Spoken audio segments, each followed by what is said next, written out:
All right, so today we're diving deep into spirituality. Oh, yeah. But not the kind you usually see on, like, those serene meditation retreat posters. Right. This is about to get real. Okay. We're looking at this article from The Spiritual Seek Mm-hmm. called Living Spiritually is No Walk in the Park. I like that title. Catchy, right. So basically, if you're one of those people looking for peace and fulfillment, like most of us are, Yeah. this deep dive is going to reveal why that path might be Oh. a bit more, well, rugged than you think. Yeah. The article definitely doesn't sugarcoat it, No, it does not. which I appreciate, because honestly, so much of the time spirituality is presented as this effortless, blissful state. Like, if you just light some incense, Like poof. all your problems are gone. Exactly. I wish it were that easy. Right. That's not the whole picture at all. Not even close. And you know what? What? That picture-perfect image, it can actually do more harm than good. Oh. I mean, think about it. Okay. Yeah. When you try to meditate and it feels more like a mental wrestling match Yeah. than a peaceful retreat. Definitely not the serene mountaintop we see in the pictures. Right. You ever feel that twinge of like, what's wrong with me? Oh, all the time. Yeah. I think that's part of why this article is so important, Totally agree. because it sets up these totally unrealistic expectations. Yes. And then people feel like they're failing when they inevitably hit those bumps in the road. Yeah, and bumps are part of the journey. Exactly. Yeah. That's what the article really highlights. Okay, so less about avoiding the tough stuff. Right. More about learning to, I don't know. Navigate it. Yeah, navigate it. Yeah. The article really digs into this idea that spiritual growth actually involves confronting some pretty uncomfortable inner turmoil. Yeah, it's where things get really interesting. Okay, I'm listening. A lot of these spiritual practices, Yeah. even the ones that are all about peace and quiet, Like meditation and stuff. Exactly. They can actually unearth so many buried emotions Ah, and unresolved issues. I never thought about it like that. It's like when you finally decide to clean out that Huh? totally overstuffed closet, Oh, I hate that. you know it's going to be good for you in the long run. Eventually. But the process itself, The worst. it can be so chaotic and overwhelming. Oh my gosh, yes. It's like everything explodes out of the closet. Exactly. Okay, so I'm starting to see why this isn't exactly a walk in the park. Right. This whole inner confrontation thing the article talks about, Yeah. kind of intimidating, to be honest. It can be, for sure. Yeah. But it's really important to remember, Okay. this isn't about self-criticism Okay. or judgment. Okay. It's about acknowledging those shadow parts of ourselves. Oh, the shadow self. I've heard of that. You know it. I read something about it. Yeah. Yeah, it's like those parts of ourselves we tend to hide or suppress. Okay.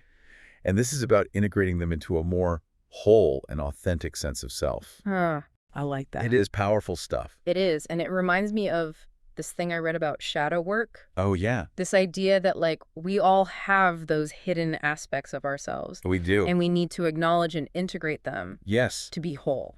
that's a great connection. And it really aligns with what this article is getting at. Okay, good. Spiritual practices can be super powerful tools for uncovering those shadow aspects. So, like, what kind of practices? It can be a lot of things. Okay. Self-reflection, journaling, Yeah. dream analysis, even certain kinds of meditation. Huh. Interesting. It's all about bringing those hidden parts into the light. Out of the shadows. Yes, exactly. So we can work with them consciously. Okay, so facing our inner demons is one hurdle. Right. But the article also talks about this challenge of letting go, which seems to be like a recurring theme. It comes up a lot in spirituality. It does, yeah. So Wow. what makes letting go so crucial? And what does it even really mean in this context? Such a good question. And it's one that the article really dives into. Oh, Letting go in this context is about detaching from anything okay. that's hindering our growth Oh, yeah. or preventing us from living in alignment with our true selves. So it's not just about, like, decluttering our homes and stuff. Well, it can be that too, Right, right. but the article talks about that too. Yeah. But it's about something much deeper. Yeah, okay, so it's like what?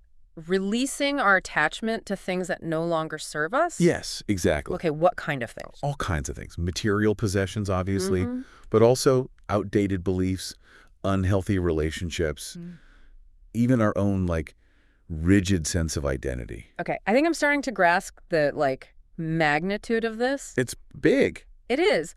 But if I'm honest, the idea of letting go of my sense of self, Mm-hmm.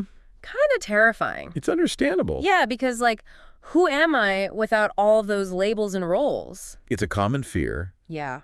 And the article does say this can be one of the most challenging aspects of this whole journey. Mhm. But we have to remember, What? letting go of the ego or that limited sense of self. Yeah. It's not about erasing our individuality Okay. or becoming some kind of blank slate. All right. That's good. It's about recognizing that our true essence is far more expansive and interconnected Wow. than those narrow definitions we cling to. So it's like what? Shedding those layers of conditioning, limiting beliefs. Exactly. It's about peeling back those layers Okay. to reveal the true self underneath. The true self. The self that's connected to something so much larger Wow. than our individual egos. Okay, I am starting to see how this all ties together. Good. We face our inner conflicts. Yep. We let go of what's holding us back. Mhm. And in the process, we connect with something deeper, Yeah, more meaningful. exactly. I have to ask, though, where does community fit into all of this? Such a good question. Thanks.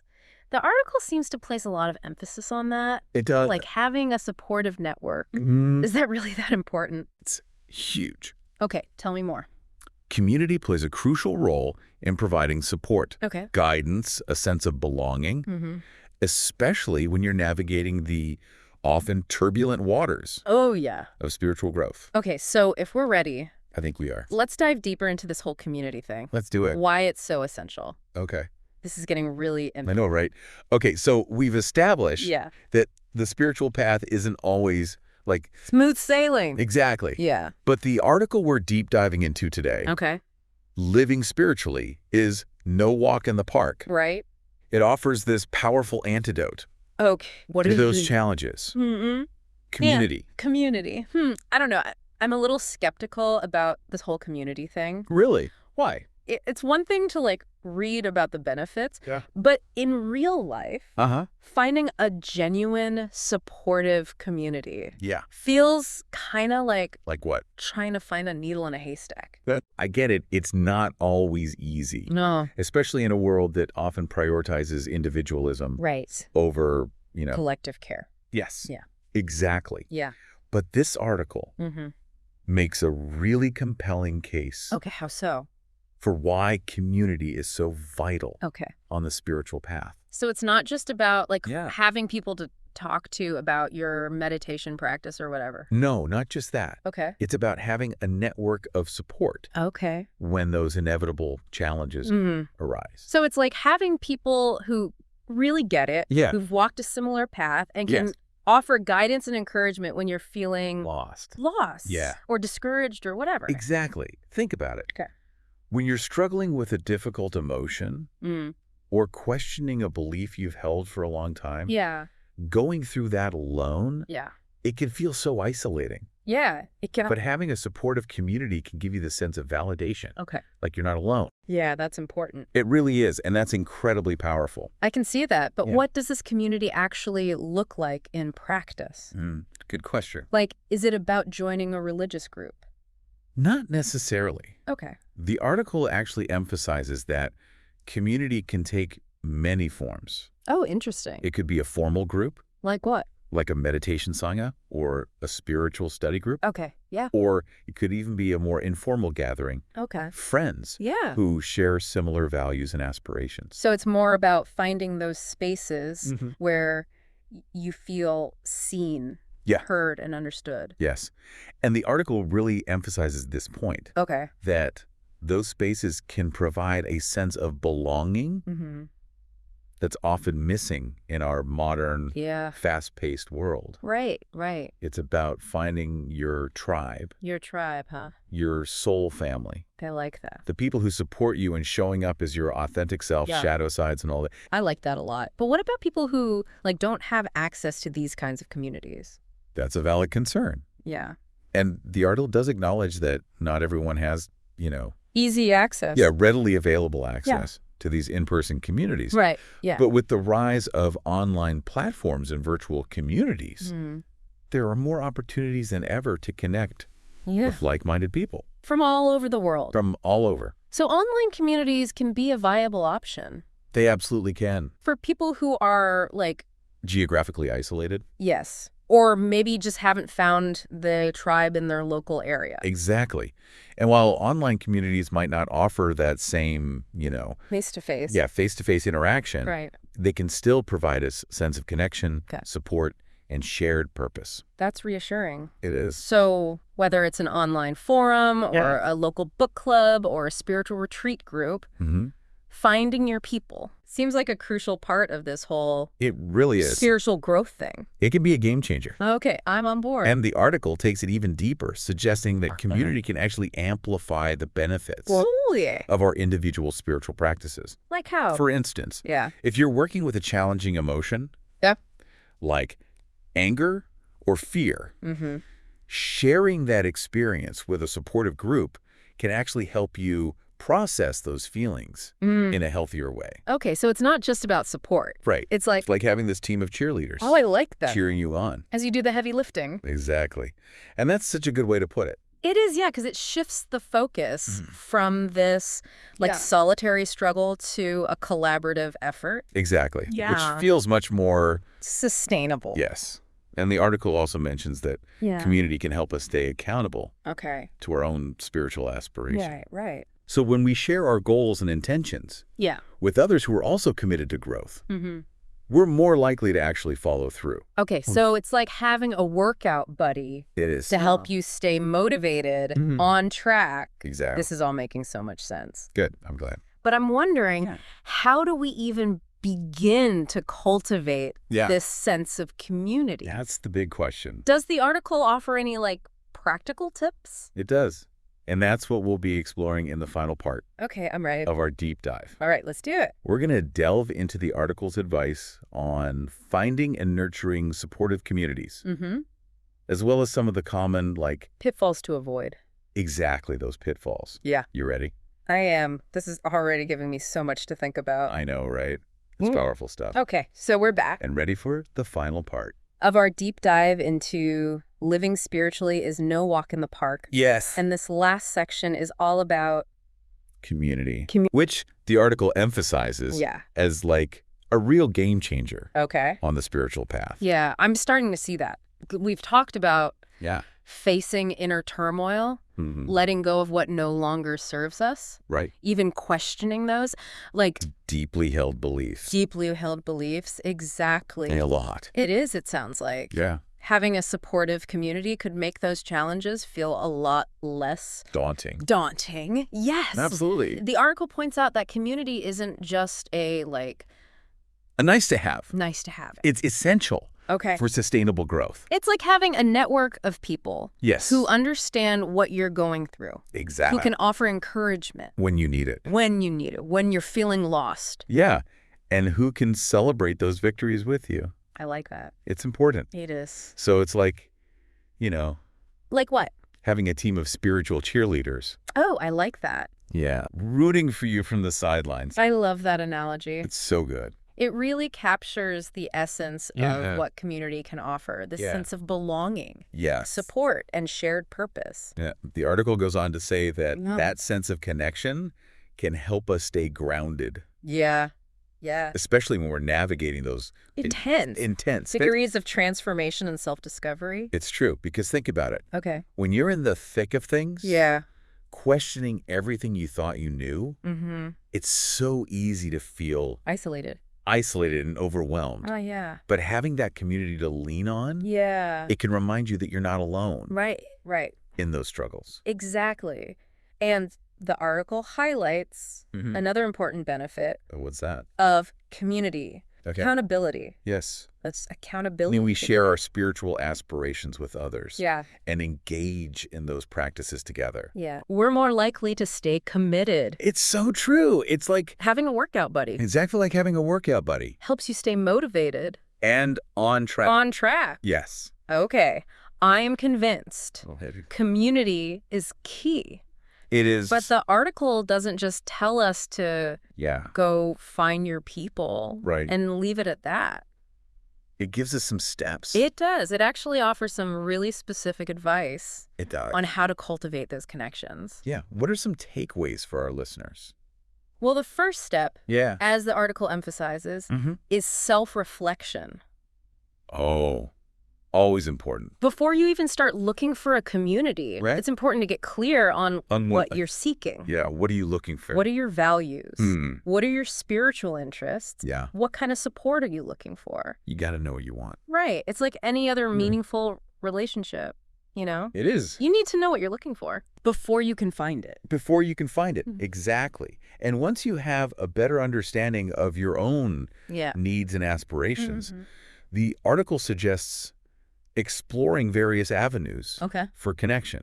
Like what? It could be a local meditation group, a spiritual study circle, an online forum, or even just a gathering of friends who share your interests. So it sounds like community can take many forms. It can. It's not limited to a specific religion or spiritual tradition? No, not at all. The key is finding a group of people who resonate with you, who support your growth, and who inspire you to be your best self. I like that. And the article reminds us that What? building community takes effort. Yes, it does. It's not always about finding a ready-made group. Ready-made group, exactly. Sometimes you have to make it yourself. So it could be as simple as inviting a few friends over for a potluck dinner. I love that.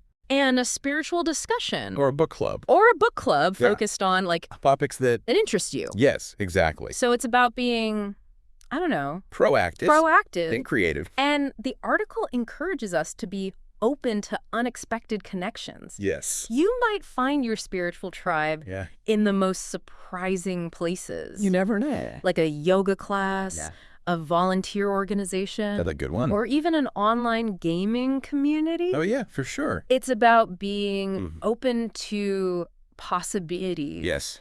And trusting that the right people will come into our lives at the right time. At the right time. I love that. Once you've found a community that resonates with you, the article emphasizes the importance of active participation. Active participation. Yes. Showing up consistently, engaging in meaningful conversations, and being willing to offer support to others. To others, yes. So it's a two-way street.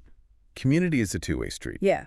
It thrives on mutual care and respect. So it's not just about taking what we need, but also about contributing our own unique gifts and talents. Exactly. It's about giving and receiving. Yeah. And the article reminds us that building those authentic connections takes time. It does. So be patient. Be open-hearted. And trust that those seeds you plant will eventually blossom into meaningful relationships. Yes, exactly. This has been such an insightful exploration of community and its role in spiritual growth. It has. I feel like I have a much deeper understanding of why it's so important and how to actually go about cultivating those connections. It's really good stuff. It is. I think the article leaves us with this really empowering message. What's that? That you're not alone on this path. There are people out there who are walking a similar path, who want to connect, and who are ready to support you on your journey. So, dear listener, as you continue to explore the depths of your own being, remember to reach out. Connect. And build those supportive relationships. Community can make all the difference. It really can. In navigating the challenges and celebrating the triumphs of living a spiritually awakened life. Beautifully said. And with that, I think we've reached the end of our deep dive into living spiritually is no walk in the park. Thanks for joining us. Yes, thank you. Until next time. Yes. May your journey be filled with purpose, connection, and boundless growth. Beautiful.